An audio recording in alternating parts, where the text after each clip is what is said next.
Recipe for disaster. It's hard to give a precise recipe for a disaster. They are, after all, impromptu affairs made from the ingredients at hand.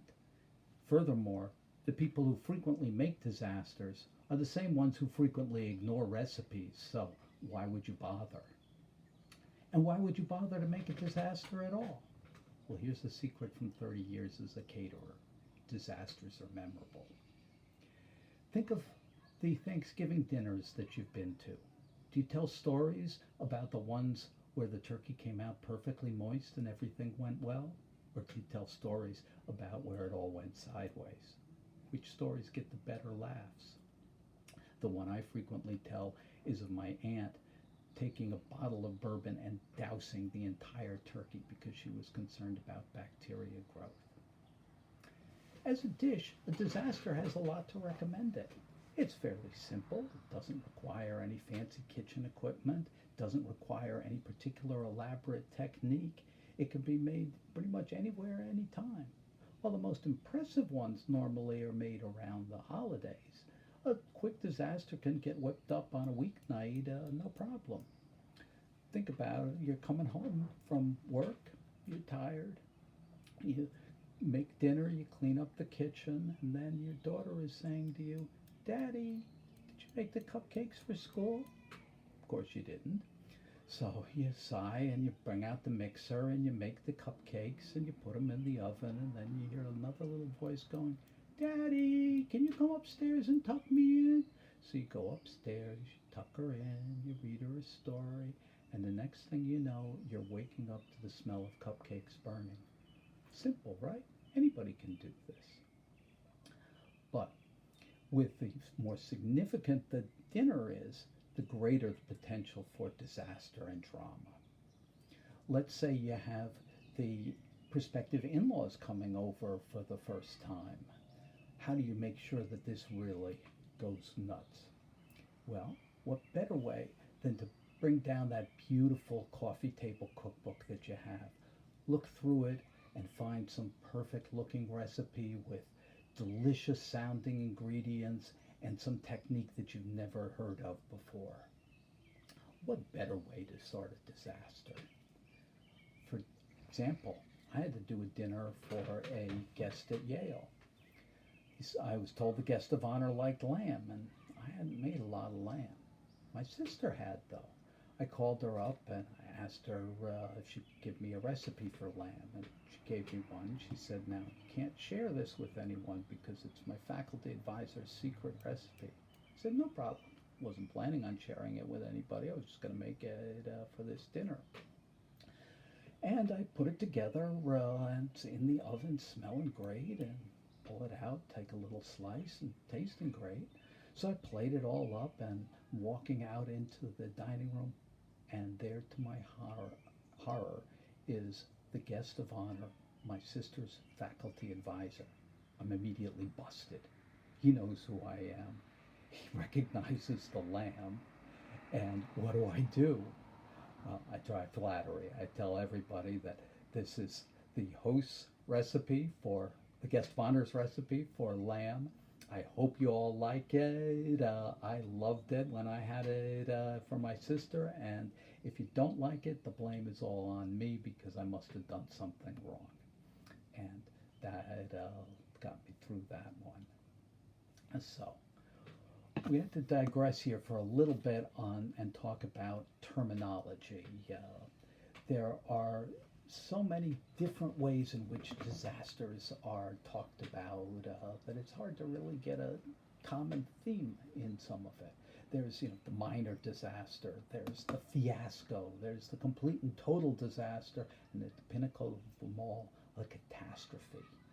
And what's more is there's a whole category of words that connote disaster that your significant others use when they don't want to come out and tell you that you really messed up. Sometimes they'll say, this tastes different. Did you try another recipe? Or, as my father would say, this is interesting, dear, as he's looking through the casserole. Haven't I seen some of these ingredients somewhere earlier this week? But those are all fairly easy ones. Then there's the fact that you have a, where am I? The fact that there should be an objective basis for evaluating a disaster. For example, you pull a yellow cake out of the oven. It's black around the edges and black across the bottom. Burnt, right? We all should be able to agree on that. That's what characterizes burnt.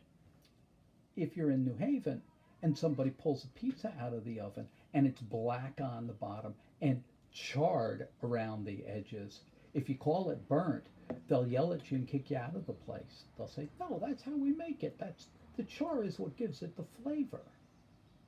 So, the other thing is that you'll find that putting any of these categories together is highly subjective. There are what I call disaster deniers. That people will take that cake that came out completely burnt and they'll trim it up and they'll say, "Oh, this is not a disaster. We can save this." And they trim it and frost it and it still tastes burnt and it looks ugly because the crumbs fall through, and you'll know that it's not really, they think they've done a good job, but they haven't. Then they're the connoisseur. On the other side, they're the connoisseurs of disaster. These are often referred to as curmudgeons or just unhappy people, but they have a special talent. They can sniff out the faintest whiff of disaster in an otherwise perfect day. I was doing a carrot soup for my sister's wedding. Big pot of it, very thick, and you should never heat up a big pot of soup in a thin pot on the stove in a large quantity. Guaranteed to mess up. So I'm stirring it up, and I notice the center is sticking. Quickly dump it all out into a big tub, and sure enough, there in the center is a burnt spot. I don't have time to remake it, but I figure maybe I'll just make it a curried carrot soup, and that will just match with that slight smoky flavor. Came out okay, I thought. A friend of my sister's, a friend of the family, who was a fairly accomplished cook, as she was leaving, leaned over and whispered in my ear. She goes, "Great job, but you burnt the soup." With a wink, she was gone. Compliments like that you remember for a long time. So, let's say you've got all of your disaster preparations already. You got your coffee table cookbook. You're setting off to make something. You feel a disaster building. What do you need to know to really pull this off? Well, first thing you have to do is realize that most of this is in your mental attitude. It's very easy to just chicken out, remake the dish if it tastes ugly, or decide, "I don't need to serve this. We can just all go out to dinner." If you're a professional, there's less options here. So what they often have to fall back on is just indifference. You hear yourself saying, "They don't pay me enough. It's going out. What do I care?" Peer support is very helpful here. If you have somebody else saying to you, "Don't worry, they'll eat anything. Put it out there," then you know that'll give you just that little downhill push you need to complete the job. You can try developing an attitude of indifference at home.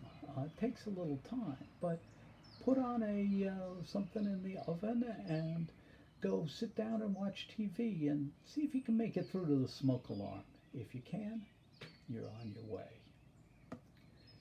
For the home cook, sometimes it's easier to get just a good dose of anger rather than indifference.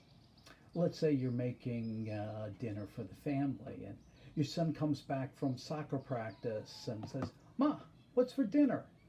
And you say, "Oh, it's an eggplant dish that you like." And he goes, "Again?" And right there, and then he walks off.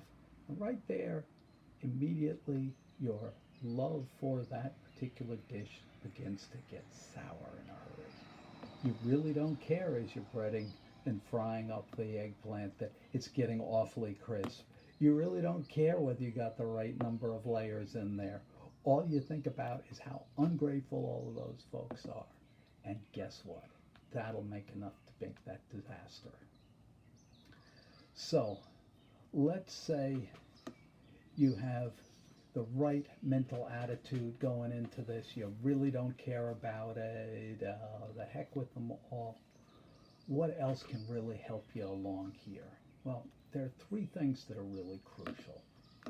One is outside forces. Good example, the weather.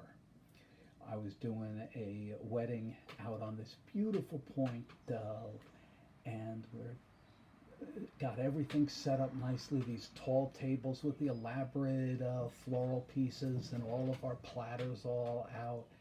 And you look out over the water and you see this squall line of just thick black clouds moving towards you. You look the other direction and here's this line of black limousines coming towards you. And they meet at the wedding venue at the exact same time. Of course, the tent does absolutely nothing in this kind of wind. The tables are just flung everywhere. Food just goes all over the place. The guests are all clambering out of the limos, scurrying for some kind of shelter. Some of them are going back into the limos. Excellent disaster. But let's say you haven't gone through and gotten some support from the fates. Time and an alternative are the two other things. If you have an alternative, a backup plan, then most of the time you can get out of it alive. Time, on the other hand, can cut both ways. If you have too much time, then things can get ruined. In cooking, you want to try and time the meal coming out at the exact same time the guests are ready to eat.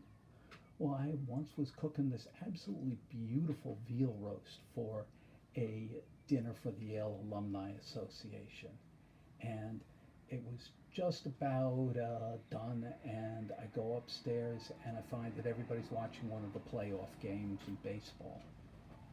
But it's the eighth inning, and it seems like, well, they'll probably be done in time. So I go down, check the veal again, and then it's right at 155, ready to serve. Just a little bit of pink and a little soft, so it won't be dry and it'll be nice and tender.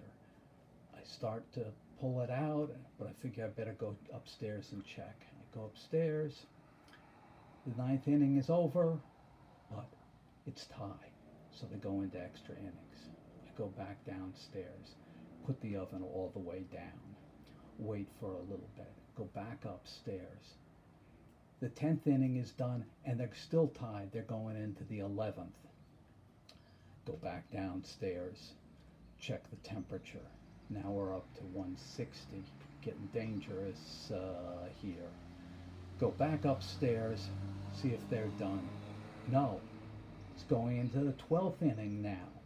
I go back downstairs, pull the veal out because it's now at 165, and I get ready to slice it, and I'm like, no, I better go check upstairs. Go back upstairs.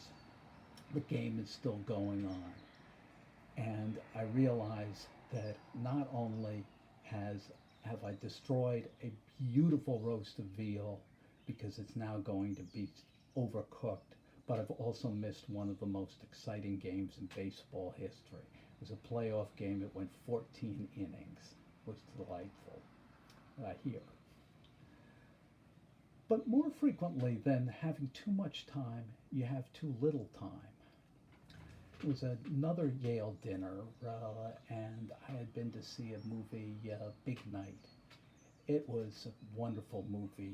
Tony Shalhoub and Stanley Tucci. I highly recommend it. But they make this dish called a timbale. It's a big mold of different layers of pasta, all different types. And I think, oh, that'd be great. Easy to make. All you got to do is cook off a bunch of different types of pasta and layer them really pretty. So I put it all together and take it over to the kitchen. And it's this big, enormous pot, 24 inches across and 12 inches deep. And I put it in the oven to bake. And it's about an hour before dinner.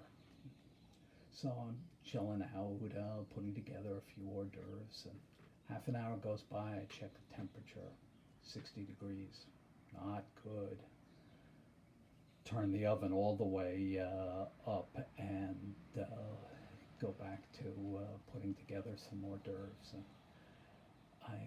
a little more time goes by, check the temperature again, and it's 10 minutes to service time, and it's only at 90 degrees. This is not going to go well, and I'm beginning to wonder, is this dish ever going to make it up to temperature? And I start thinking, okay, well, let's say what else can I do? And I look around, and the only other thing we had planned on serving that night was a salad, because this pasta dish has got every type of filling in it, so you really can't serve any other dish alongside it except a salad. So here I am, totally up the creek. I've got just a salad and this thing that's still 90 degrees in the oven. 5 minutes past service, the host comes down. How we doing? How we doing? I said, oh, I've got a great dish for you. You're gonna love it, but it's taking a little longer to cook in the oven than I expect. And he's like, okay, well, they're getting tense up there. I checked the temperature again, and now it's up to 110.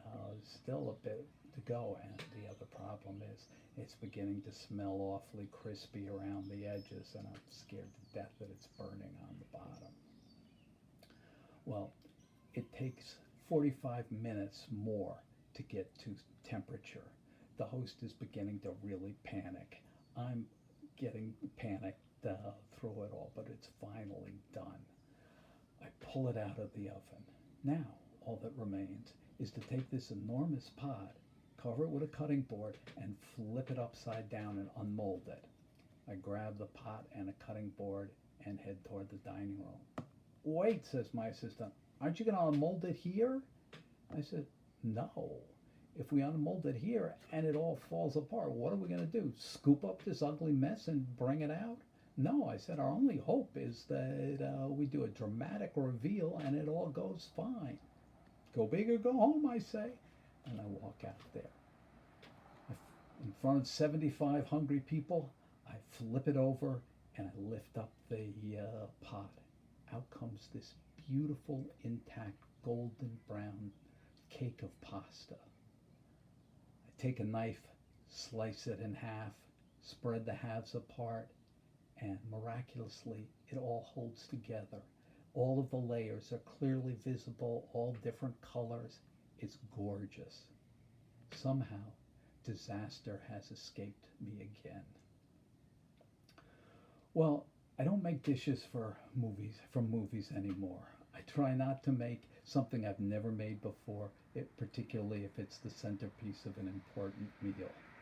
I try and make sure I have plenty of time in order to go do the dinner.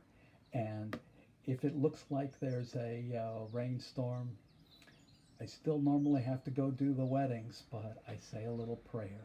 After all, to not do that would be to tempt fate, and that would be a recipe for disaster, wouldn't it? Thank you and good night.